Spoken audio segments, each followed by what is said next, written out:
할렐루야. 오늘 좋은 날 주신 하나님께 영광을 돌립니다. 여러분도 좋은 날 되시길 주님의 이름으로 축원을 드립니다. 솔로몬은 굉장히 아름다운 꿈을 꾸고 있었습니다. 이 세상에서 가장 행복한 나라를 만들겠다. 가장 튼튼한 나라를 만들겠다. 가장 평화스러운 내 이름답게 샬롬이 넘치는 그런 나라를 만들겠다라는 거대한 꿈을 꾸고 있었습니다. 과연 그 꿈대로 되었을까요? 열왕기의 내용이 주는 교훈답게 인간의 통치 가운데 숨겨진 의미를 찾아보는 그런 시간들이 되었으면 좋겠다라는 생각을 합니다. 솔로몬 하면 호불호가 다 있는 왕이라는 생각을 해봅니다. 좋은 이미지만 생각하면 무조건 솔로몬 왕은 좋은 왕이야 라는 생각을 합니다. 나쁜 이미지만 생각하면 솔로몬은 하나님을 배반한 왕이야 라는 생각도 합니다. 그는 왜 지혜의 상징이면서 동시에 인간의 한계를 보여주는 인물이라는 생각을 해봅니다. 그래서 열왕기서에서는 솔로몬을 빛과 그림자가 공존하는 왕으로 그려주고 있는 것입니다. 하나님께 백성을 잘 다스릴 지혜를 구한 왕으로, 그리고 겸손한 마음이 굉장히 칭찬받는 왕으로 소개되고 있습니다. 그런데 그의 초창기 때부터 말년에 이르기까지 그를 감싸고 있는 것은 우상 숭배와 정치적 혼합주의에 솔로몬이 빠져 있음을 알게 되는 것입니다. 외교적인 영향을 발휘해서 결혼으로 얻은 이방 아내들의 신을 받아들이면서 하나님과의 언약을 깨뜨리는 모습을 우리는 보게 됩니다. 솔로몬을 보면 말입니다. 인간의 성공이 얼마나 쉽게 신앙의 중심을 잃을 수 있게 하는지를 보게 되는 것 같아요. 오늘 성경 본문을 통해서 보게 되면 말입니다. 1장, 2장에서 어렵게 솔로몬이 왕으로 등극합니다. 그리고 나서 제일 먼저 한 것이 무엇인지 아십니까? 제일 먼저 한 것은 바로 왕의 딸과 결혼을 한 것입니다. 우리가 알듯이 이 결혼은 정치적인 안정을 위한 선택이었습니다. 당시 아주 강력한 나라가 애굽이었습니다. 아마도 북쪽에 더 강력한 나라가 있었으면 그 나라와 먼저 손잡고 결혼했을지도 모른다라는 생각을 해봅니다. 후에 솔로몬은 말입니다. 700명의 후궁과 첩 300명이 있었다고 기록하고 있습니다. 솔로몬은 이 결혼을 통하여 이스라엘이라는 나라의 정치적인 안정과 평화, 그리고 무역을 위한 결정을 했던 것 같습니다. 인간적으로 보면 어쩌면 당연한 일일 것입니다. 인간적으로 보면 어쩌면 이렇게 할 수밖에 없는 결정이었을 것입니다. 어쩌면 세상 속에서 살고 있는 자들의 선택이라고 할 수 있을 것입니다. 만약에 누가 연봉 2억을 준다고 하면 어떻겠어요? 2억? 제가 갈게요. 근데 편해. 몸이 육체적으로 힘이 안 들어. 그럼 내가 갈게요. 근데 주일날 일해야 돼요. 그래.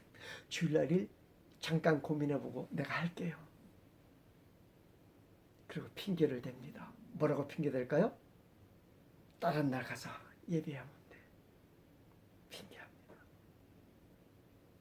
그렇지 않겠어요? 세상 속에 살고 있는 자들의 어쩌면 선택이지 않겠는가? 무엇을 위한?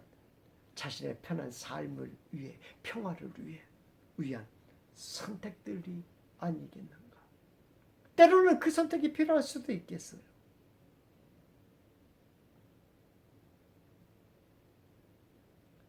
그리고서 솔로몬은 그 애굽의 딸을 어디에 두었다라고 오늘 성경은 얘기해주고 있어요? 다윗성에 두었다라고 이야기해주고 있습니다. 다윗성은 어떤 곳입니까?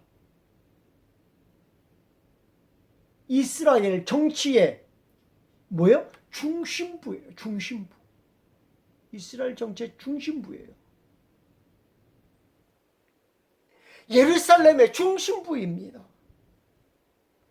그곳에 애굽의 딸을 두었다고 하는 것은 이제 이스라엘이 애굽의 딸 중심으로, 애굽을 중심으로 움직인다라는 것을 의미하는 것입니다. 이스라엘의 내실이 애굽의 딸 중심으로 움직인다는 것을 말해주고 있는 것입니다. 이것만이 아닙니다. 참 이상한 것은 솔로몬의 아내들을 언급할 적마다, 솔로몬의 아내들을 언급할 적마다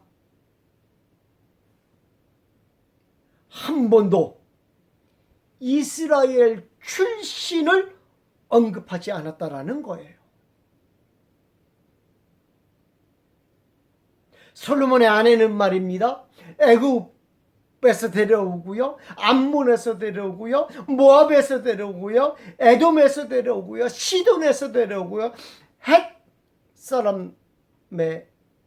햇사람에게서 아내를 데리고 옵니다.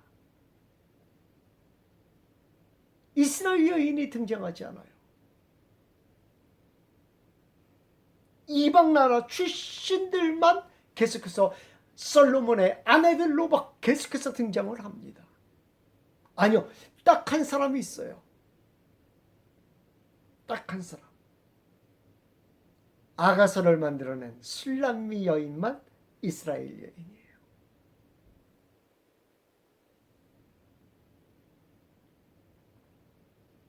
솔로몬을 이어 다음 왕이 되는 르호보암이 다음 왕이 되잖아요. 그 르호보암의 어머니가 누군지 아십니까? 이 르호보암의 그 어머니 맞죠? 암몬 출신의 여인인 나아마의 아들이었어요. 나아마. 물론 솔로몬은 위대한 역사를 이루었습니다.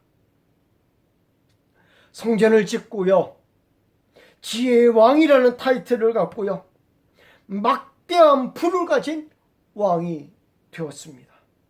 그러나 그 이면에는 정말로 하나님이 원하시는 삶을 산 것인가라는 것을 살펴보아야 하는 것입니다. 하나님의 입장에서 보면 말입니다. 이는 솔로몬이 인간을 의지한 선택이었음을 알 수 있는 것입니다. 성경은 애굽에 대한 경계를 하라고 늘 성경에 이야기해 주고 있습니다. 신명기 7장 3절 4절 말씀. 너희는 그들과 혼인하지 말지니 네 딸을 그들의 아들에게 주지 말고 그들의 딸을 내 아들에게 데려오지 말 것은 그가 내 아들을 유혹하여 그가 여호와를 떠나고 다른 신들을 섬기게 할까 함이라. 이렇게 애굽에 대한 경계를 하라고 하는 이유는 무엇입니까? 애굽이라는 특정한 나라를 두고 가까이 하지 말라고 한 이유는 무엇이냐라는 거예요. 물론 다른 나라도 같겠지만 애굽은 우상의 진상, 본거지이기 때문입니다. 애굽은 말입니다. 수많은 신을 믿고 있었어요. 태양신, 풍요와 생식의 신, 죽음과 심판의 신, 나일강의 신 등등 수많은 우상들이 가득했습니다.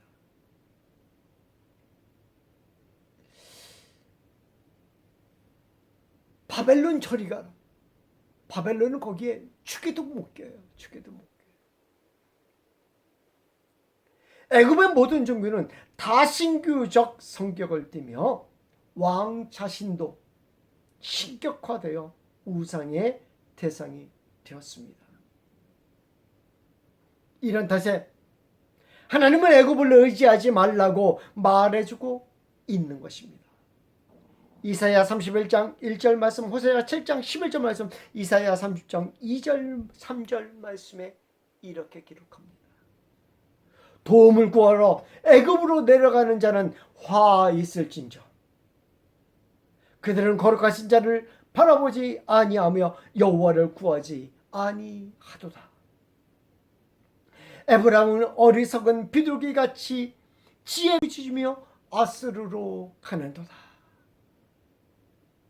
그들이 바로의 세력 안에서 스스로 강하려 하며 애굽의 그늘에 피하려 하여 애굽으로 내려갔을 때 나의 입에 묻지 아니하였도다. 그러므로 바로의 세력이 너희의 수치가 되며 애굽의 그늘에 피함이 너희의 수욕이 될 것이라. 하나님은 계속해서 애굽으로 내려가지 말고 애굽과 가까이 있으며 애굽을 의지하지 말라고 이야기해주고 있는데 이스라엘은 어떻습니까? 늘 부러워해요. 애굽을 늘 부러워해요. 무엇을 부러워합니까? 애굽은 무엇이 풍부하다? 물이 풍부하다. 다 부러워하는 거예요. 애굽은 나일강 덕분에 물이 풍부하고 농업이 안정된 나라였습니다. 가뭄과 메마른 땅에서 살아가는 이스라엘에게는 물을 삼키는 땅에서 살아가는 이스라엘은 애굽이 늘 부러움의 대상이었던 것입니다. 그래서 예레미야 2장 18절에서는 이렇게 얘기해요. 지금 내가 어찌하여 애굽으로 가서 나일강 물을 마시려 하느냐.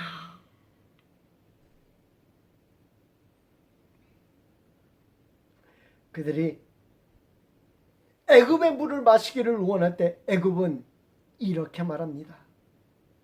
우리가 풍부한 물 가운데 사는 것은 바로 자신들이 섬기는 신 때문이다. 그리고 우리는 그 신들 위주로 살아간다라고 이야기해주고 있습니다. 그들은 물을 마실 적마다 신에게 그들은 감사해요.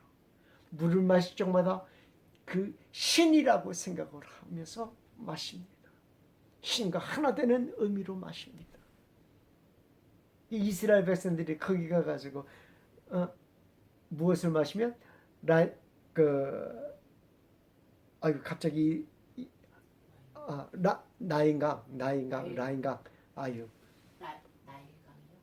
그 물을 마시면 날강 물을 마시면 뭐라고 해요? 신을 마시는 거라는 거. 신을 마시는 거라는 거.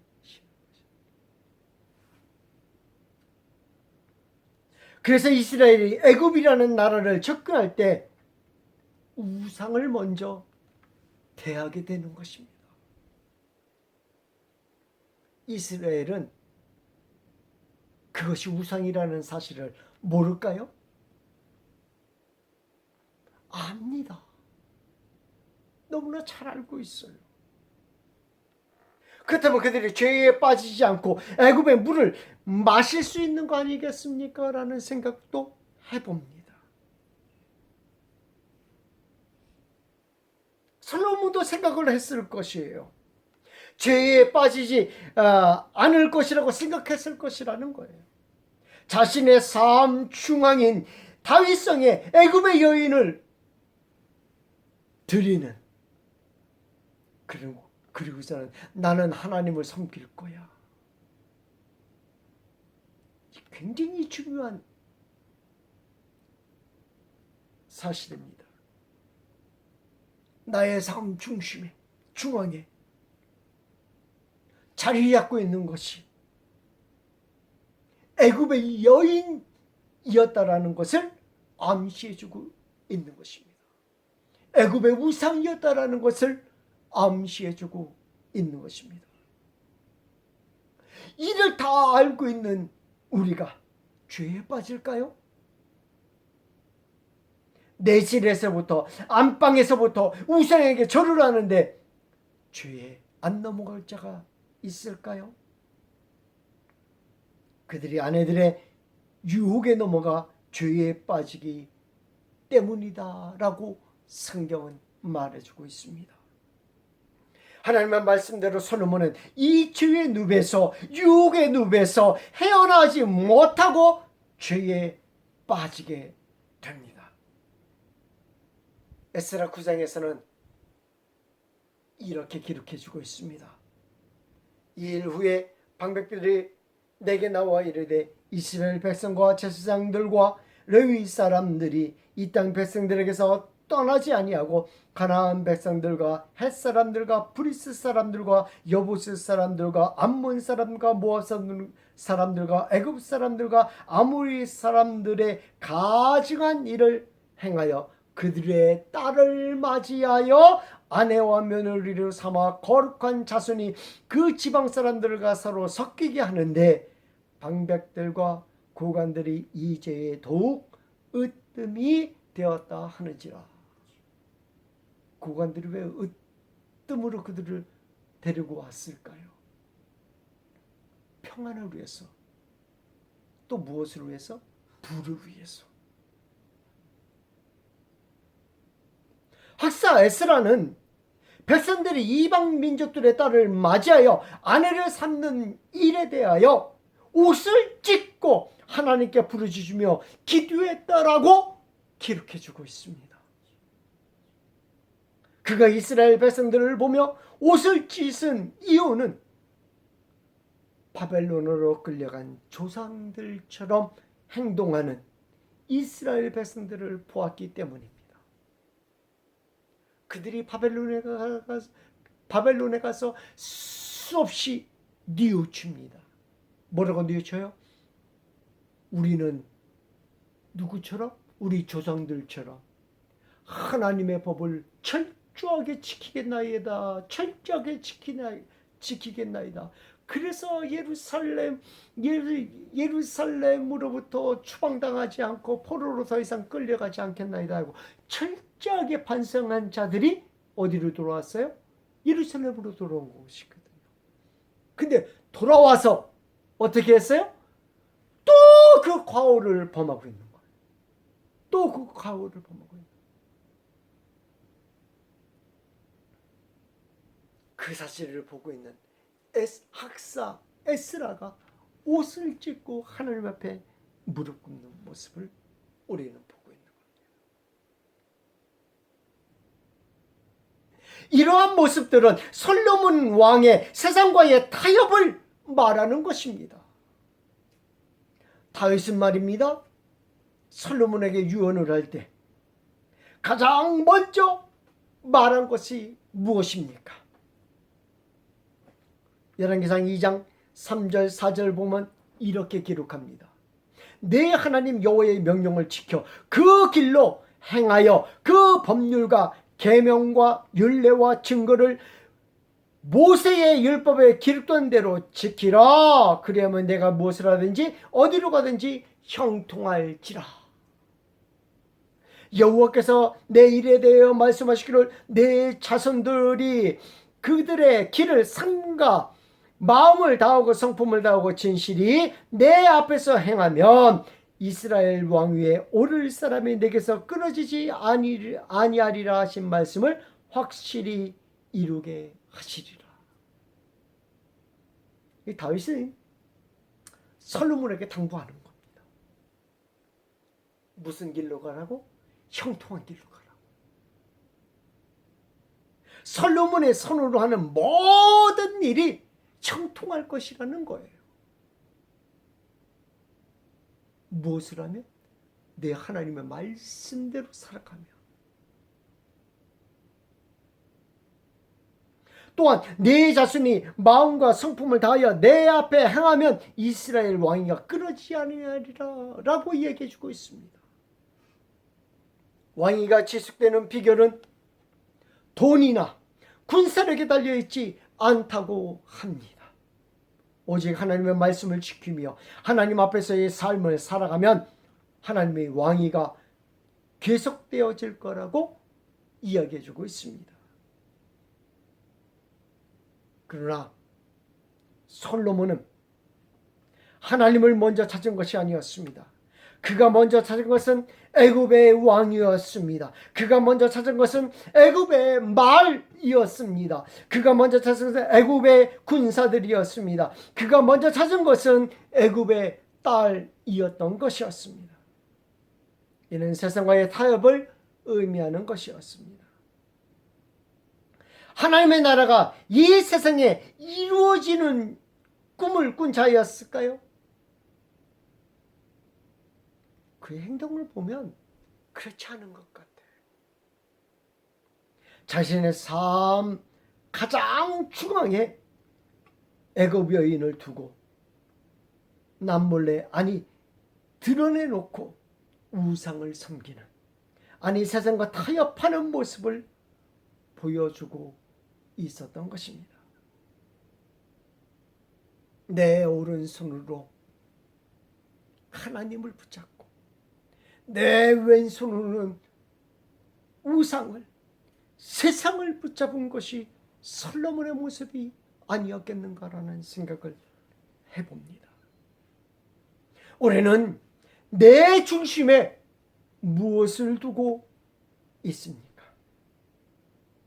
마태복음 6장 24절에서는 우리 중심에 두 가지를 두어서는 안 된다라고 경고해주고 있습니다. 한 사람이 두 주인을 섬기지 못할 것이니 혹 이를 미워하고 저를 사랑하거나 혹 이를 중히 여기고 저를 경히 여김이라. 우리가 하나님과 재물을 겸하여 섬기지 못하느니라. 우리에게 있어서 두 주인은 무엇일까요? 다양하게 있을 줄 압니다. 바라건대 하나님보다 더 사랑하는 것이 없기를 바랍니다. 다윗은 분명하게 말해주고 있습니다. 하나님을 내 중심에 두며 하나님의 말씀을 내 중심에 두며 하나님의 길로 행하라라고 말해주고 있습니다. 하나님만을 내 중심에 두는 역사가 있기를 바랍니다. 그리하면 우리가 무엇을 하든지 형통하게 되리라 라고 말해주고 있습니다. 그리하면 우리의 자손들이 복의 복을 누릴 것이다 라고 말해주고 있습니다. 하나님을 여러분의 삶의 중앙에 놓으시기를 주님의 이름으로 축원을 드립니다. 기도하겠습니다.